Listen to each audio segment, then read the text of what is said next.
Welcome to Business Mastery with Dawn Kennedy, your quick under 45-minute dose of expert insights and strategies to make a positive impact on your business and life. Let's get started. Hello, and welcome to this episode of the Business Mastery Podcast. Today, we are going to tackle a topic on scaling, which has nothing to do with fish. And we will be talking about why do you want to scale? Where is that coming from? So I have Joe on here. We are going to dive deep into some of this, including some of the, I'm going to say, motivations that people have that may or may not be coming from within the organization. So, Joe, thank you so much for being here today. Well, thanks for having me here, Dawn. I appreciate it. All right. Can you tell everyone who you are and who you serve? Absolutely. So I'm Joe Patneaude. I am an executive coach and consultant and mentor. I really work primarily with the small to medium-sized business owners who are in service-based industries primarily. All right. Amazing. So when we were first discussing doing this episode, and your question was, well, why do you want to scale? I'm like, that is such an incredible question because when businesses start, typically they start as passion projects or maybe it's something they got to trade and they're wanting to work for themselves. But what a great question. So first off, before we go any further, what is scaling? What does it mean to scale? Well, what it means to scale is to get your business, first of all, in the place it needs to be for that growth, that exponential growth beyond what you can do yourself. And of course, with that comes all the benefits of it. The expanded services under your management and the availability of services that you're providing, as well as, of course, the financial rewards that go along with that. And of course, all that trickles down to the rewards to your personal life as well. Right. Yeah. So the other thing about scaling to the financial point is your revenue grows just so much faster than your overhead or your, expenses, right? So you asked the question, why do you even want to scale when we were talking? And where did that question start from for you? Well, it started for me from being in the real world experience of it. I spent 25 years in financial services and in that world, if you will, 15 of those years in senior leadership and C-suite roles, as well as owning a few businesses myself. And the one thing I consistently saw was people who were trying to achieve new goals and they were burning themselves out, but they didn't know why they were trying to achieve them. Their reasoning, if you really dove into it, was, well, I went to a sales conference and somebody else in a similar market is making X amount of money.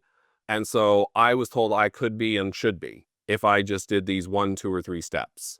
And anybody who owns a business knows that it's not always that straightforward to get to that level.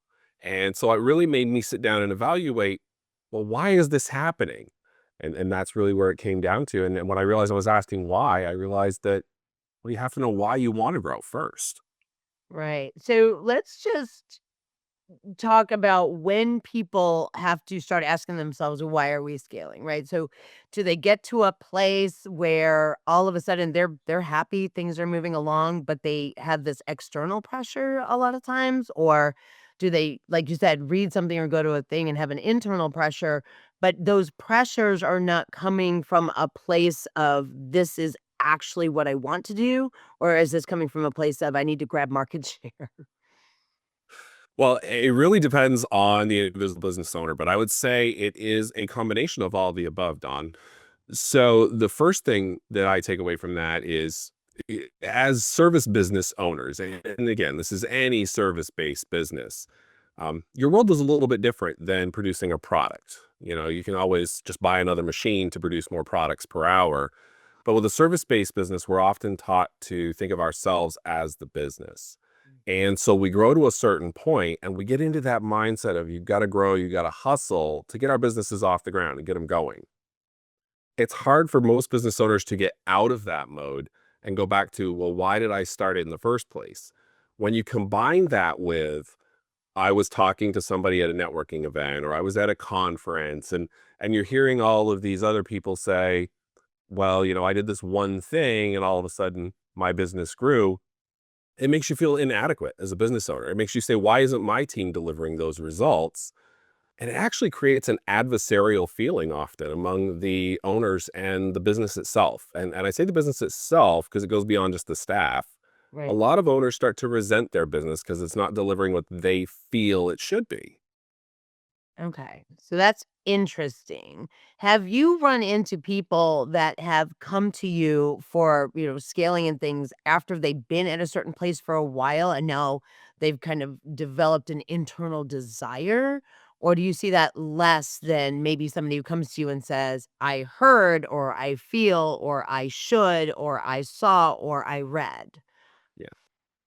A lot of what I get is frustration right off the bat. People come to me and they say, I'm doing everything that somebody else in a similar business is doing. They'll name drop and say, I'm work, doing everything that even Jeff Bezos did, building Amazon. And I say, well, you're not trying to build an online retailer, for example. You have to compare apples to apples. But the one thing I hear a lot is frustration. I feel like I'm doing everything right. I'm following all of the different tools and guidelines that I hear from all these public speakers, and nobody's actually stopping to say, which tools and techniques should I apply in my business based on my own value system? And that's really where I think it falls apart. If you're trying to implement something that's designed for another business or another business model, it's not going to work in yours. Your business is unique. You need somebody who's going to be able to sit down and say, okay, what are the reasons why you're doing this, and figure out what to apply with it. Because with that frustration of, I'm spending all this money and I'm not getting more results, which is really what it comes down to. With that frustration, people often start burning themselves out. And again, they start to resent the very business that they built with their own two hands. So I remember we had a conversation, and most of the time when people start businesses, they don't ask the question, "What do I actually want this to look like?" or "How big do I want this to be?" And it becomes one of these things where they end up on the hamster wheel, maybe inadvertently, because they didn't, like, in phases, say, what's next for us. So where should we be asking these questions? Because to your point, that early hustle startup is kind of this sort of generically recognized, well, that's what you do in the first 3 years or the first 5 years. So at what point are we supposed to stop? Or should we, as we're doing this, at least have an initial vision for where we would stop? Yeah, and that's an excellent question. My advice to everybody is you start your business with, first of all, a plan. Why are you building it? Do you want to run it for the next 20, 30, 40 years till you retire? Do you want to run it long enough to sell it? What's your purpose, right? And then, of course, you have to have a process in place to reevaluate that as you go forward. Um, as business owners, we're not going to let years and years go by without looking at our books, right? We're going to look at our financials at least every quarter and know where we stand. Well, it's the same thing with your business goals and tying them back to your values. You have to sit down and give yourself your own KPIs from a satisfaction and value standpoint. And then make sure that your business is satisfying your values and not the other way around. Making sure that you're not adjusting who you are to meet the business. You're adjusting the business to meet who you are. And Don, if I could give you a quick example, I think Yeah, I was gonna say, how often do you see this? And yeah, tell us what that looks like. I would say it's common with the overwhelming majority of my clients that I work with, is that there's been that misalignment. Even with myself, I'd love to tell a quick personal story.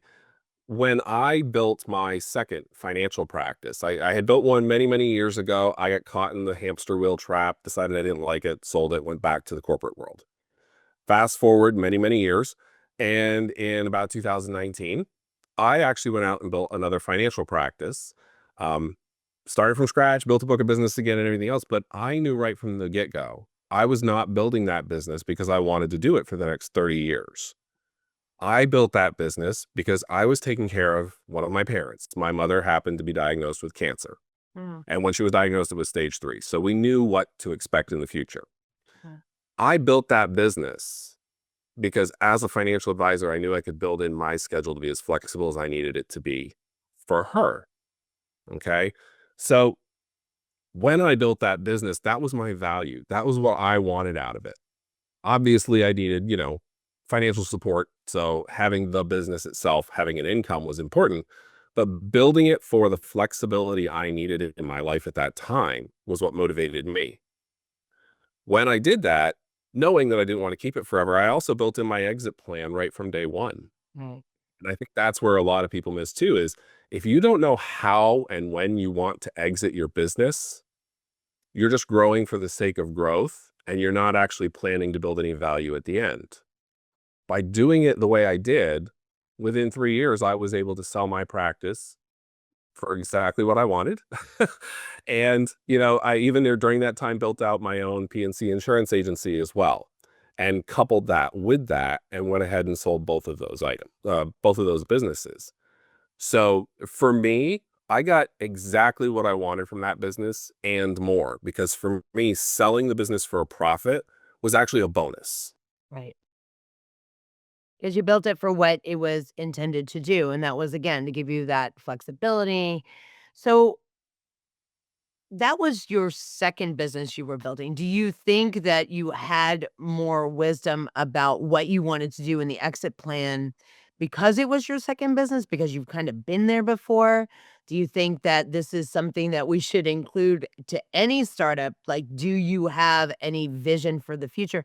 I don't know of anybody who asks a new business owner, but and I hate to say it, I think that there's a pessimism that only, a number of businesses make it more than 5 years or more than 10 years. And I wonder how much that pessimism might prevent people from looking at, what do you mean get out? I'm just starting, right? So w- what is your take on that? Because you built it with a definite decision that you weren't going to run it for 20, 30 years, but you had luckily sort of the other business experience that you can get out and start another one, right? I wonder if that conversation should be happening earlier and if it's this wisdom that only comes from a second or a third venture.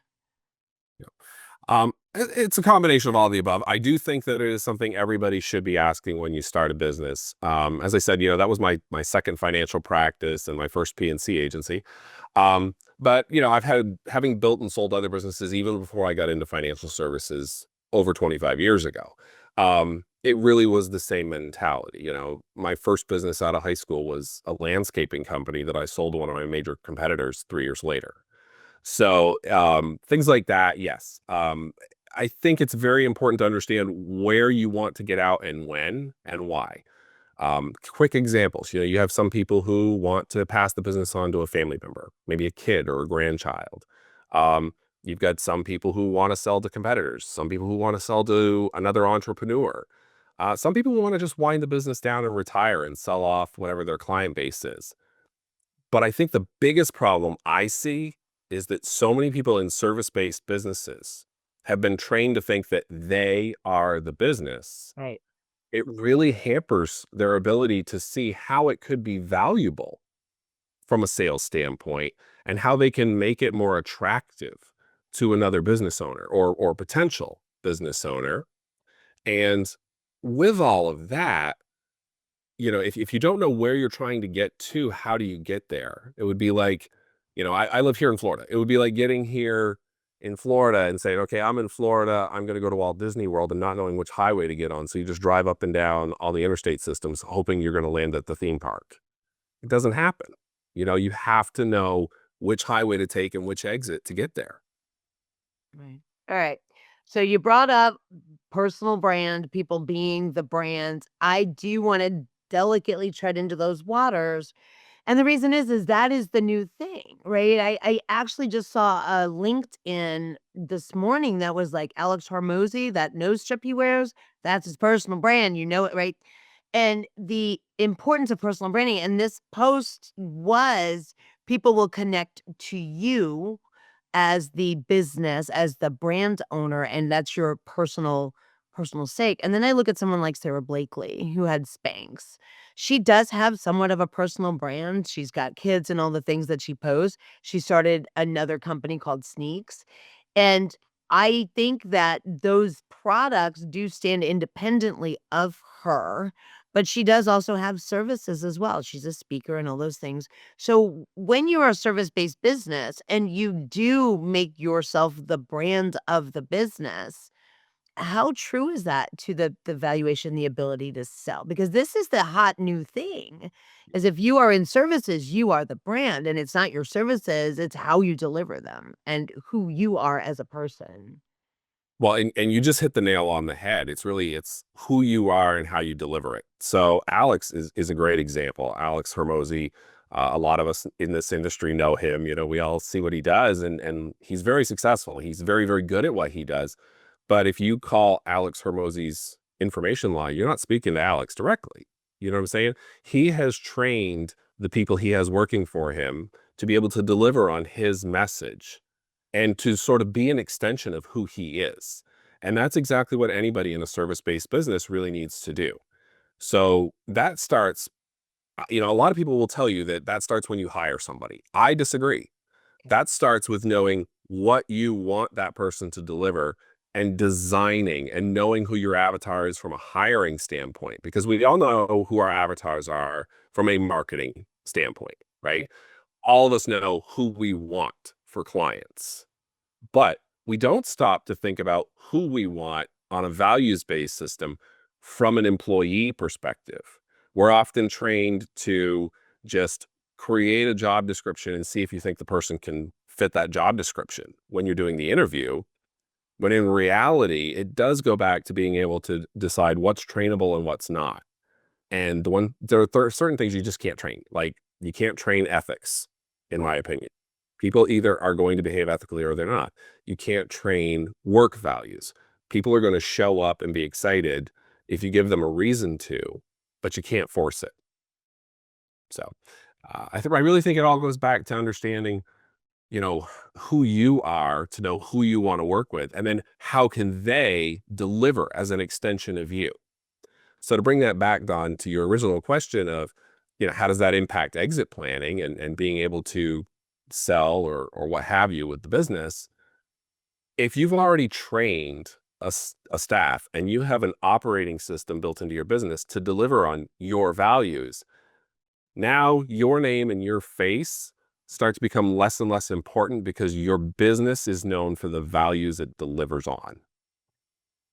So it sort of blends. You start with yourself, and then you sort of, over time, the focus shifts because people are an extension of you.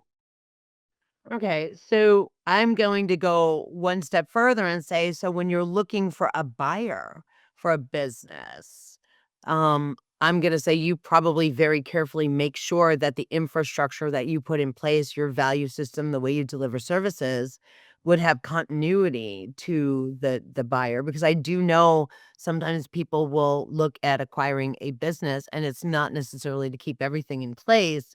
They acquire the business because of, the assets or the client list, and then within 6 months, they've fired some of the staff and they've reorganized and they've redone those things. So, if your name and your, image are not as important, but the value system really is, how do you find a buyer?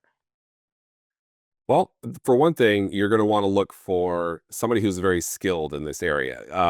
I see a lot of business owners that think they can just post it on, a website for buying and selling businesses, or just grab some generic business broker. What I would tell everybody is that, especially if you're a service-based business, there are business brokers who are going to be working specifically in your area, okay, that specialize in the types of businesses you're doing.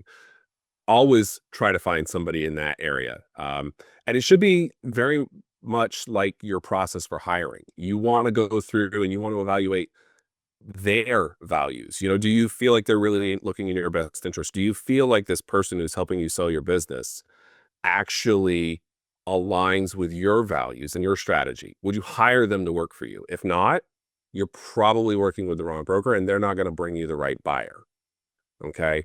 And then you have to ask yourself, how important is it for that legacy to continue? Because you just said something very interesting, Don, that a lot of people, they'll sell their business and then they get very upset because they see that the new owners have changed everything. And they sit there and say, oh, when I ran the business, this was great, and these new buyers are silly for doing these things, and it stresses them out, right? They have no control, but they want to have control because it was quote unquote their business for so long, right? So you have to ask yourself, how important is that value alignment? Are you looking for someone to buy your business that's going to continue it similarly to you? Nobody's going to do it 100% the same way. Or are you just looking for a big check? And that is a value that, again, only that business owner can answer. Some business owners are fine with walking away and never looking back and just want the biggest check. And some are willing to take a little more time and say, no, it's important to me that the people who've worked for me are taken care of, that my clients are taken care of in a way I would take care of them. So again, going back to that value system is really what it's all based on. Right.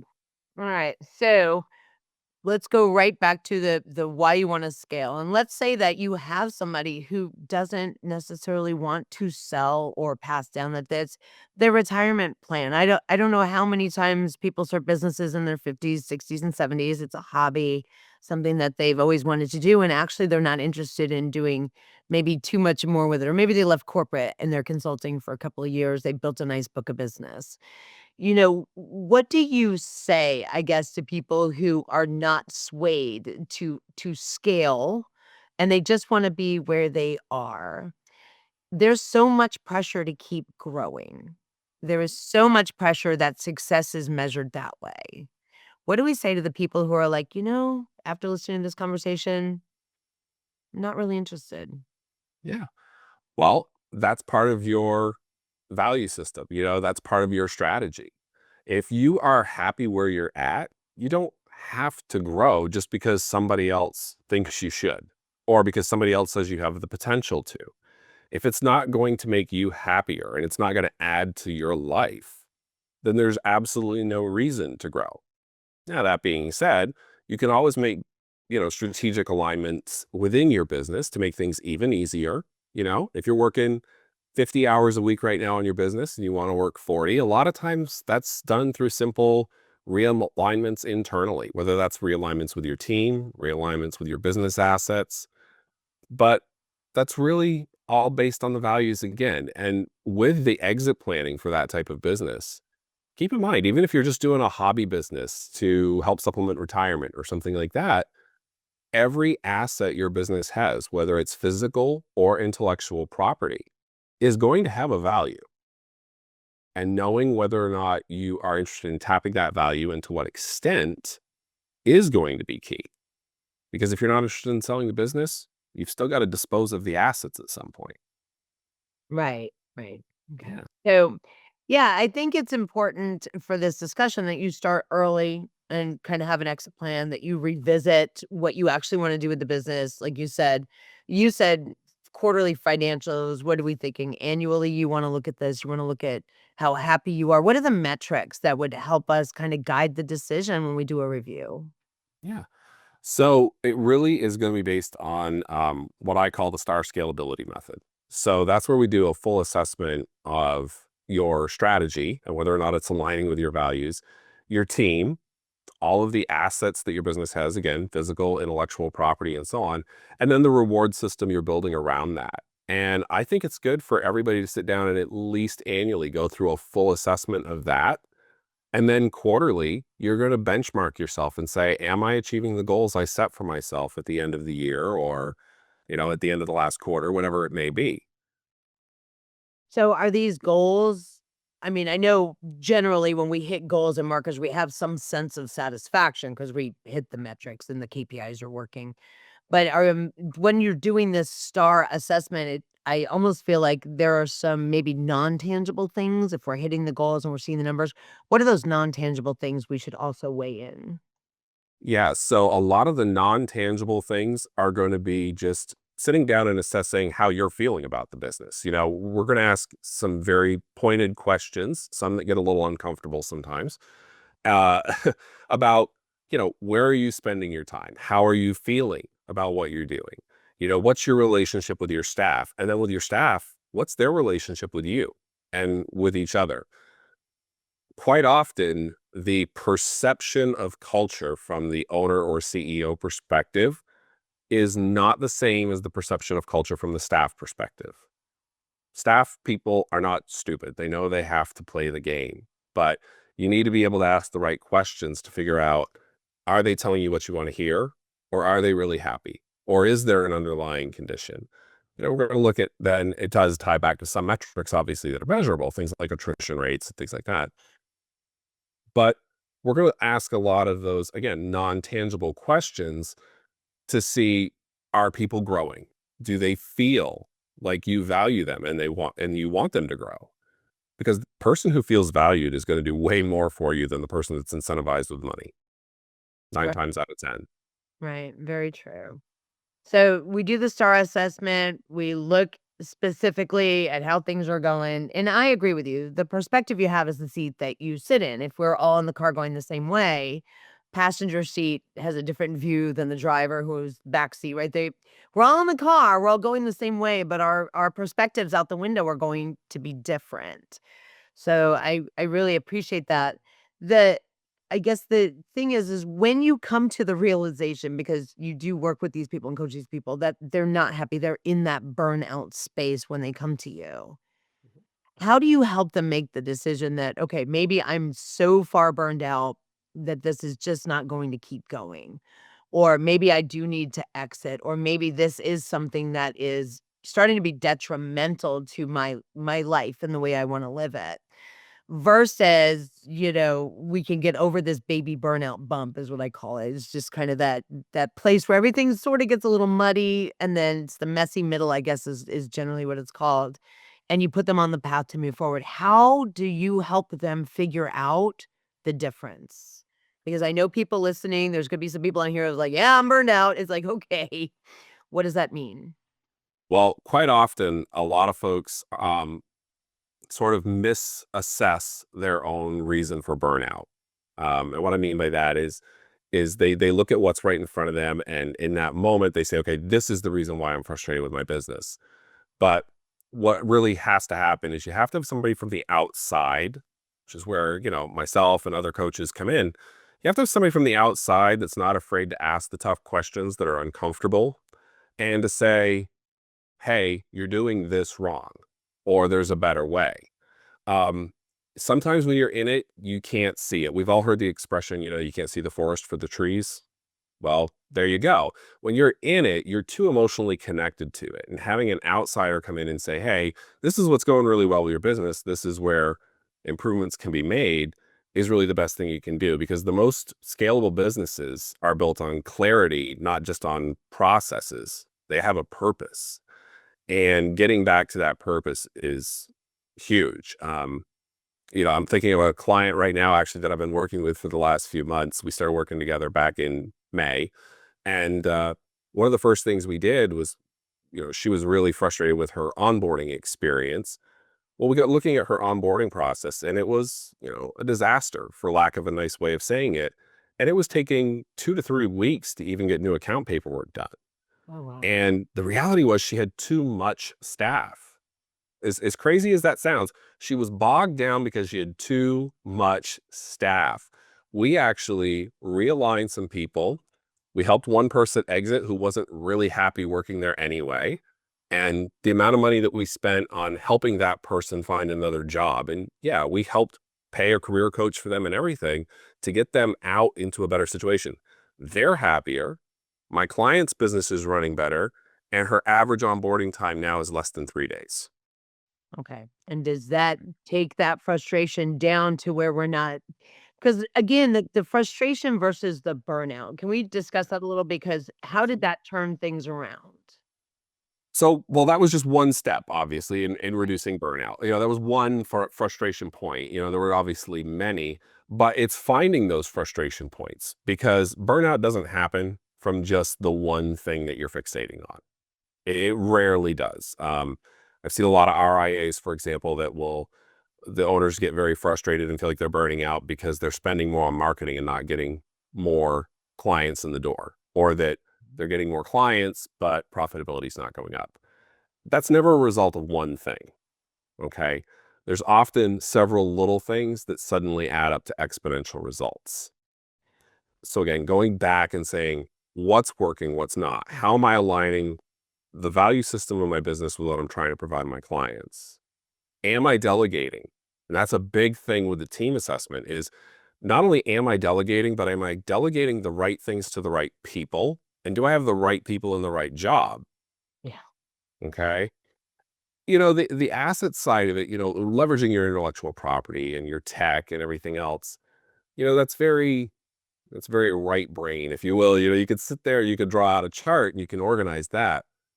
But the one thing also that I feel a lot of business owners are missing on, and that I think will change perspective for a lot of people, because it has in a lot of the businesses that I've worked with.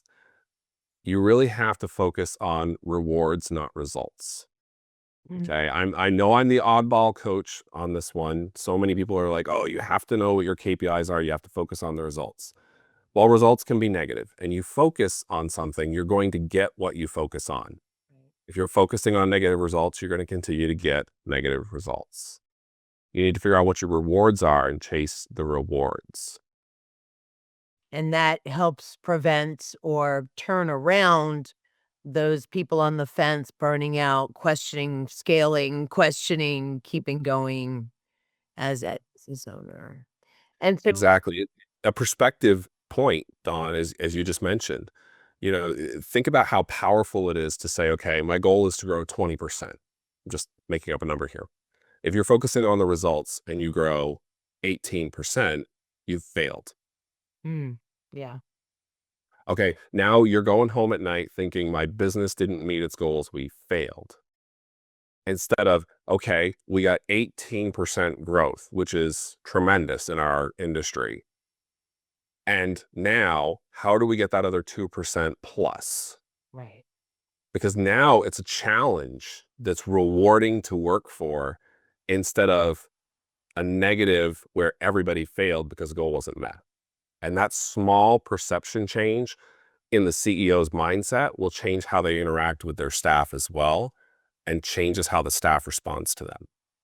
So from that mindset shift, that change to rewards, have you seen that reignite the engine, so to speak, so that they're just more willing to stay in and keep doing more?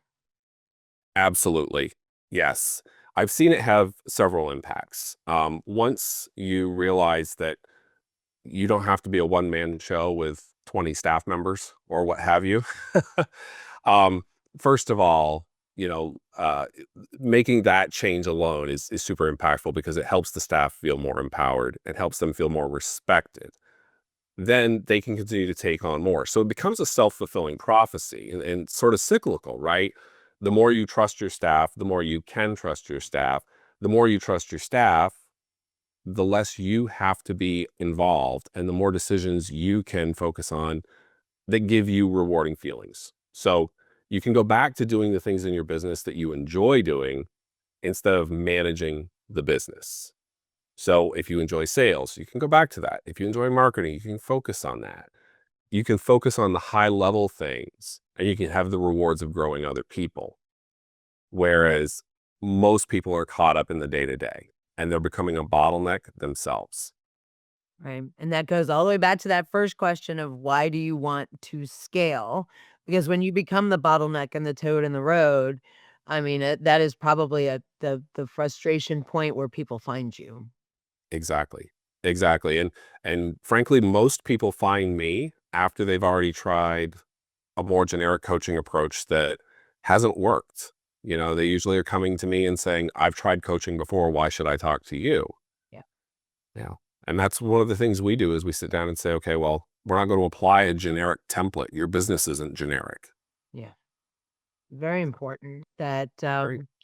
people are willing to seek help when they need it. That, to your point, we just gave some of the reasons that you need to stop and ask yourself these questions. And to your point, you need to have an outsider help you evaluate some of the things because of this perspective that you're going to have is from being in the business. Yeah. So amazing. All right. So tell everybody where they can find you, how they can stalk you on social, if they can, how can they connect with you? Well, the easiest way to find me is on my website, and then you'll also find all of the social links for social stalking as well there too. The website is jpcoachingnow.com. And then again on social, it's all at jpcoachingnow.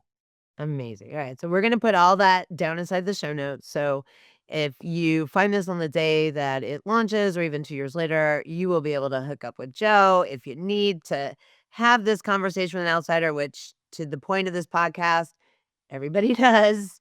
And let's figure out, why you want to scale and whether or not you're just kind of happy where you are because whatever you're doing is valuable. So thank you so much for being with me today. Thanks, Don. I really appreciate the opportunity. Thank you. All right. It's been great conversation. We'll talk to y'all next time on the next episode of the Business Mastery Podcast. Take care. Thank you so much for listening to this episode of the Business Mastery Podcast. If you want to learn more about me, you can go to DawnKKennedy.com, and you can now check us out on YouTube as well as, of course, any of your favorite platforms that host podcasts. Take care.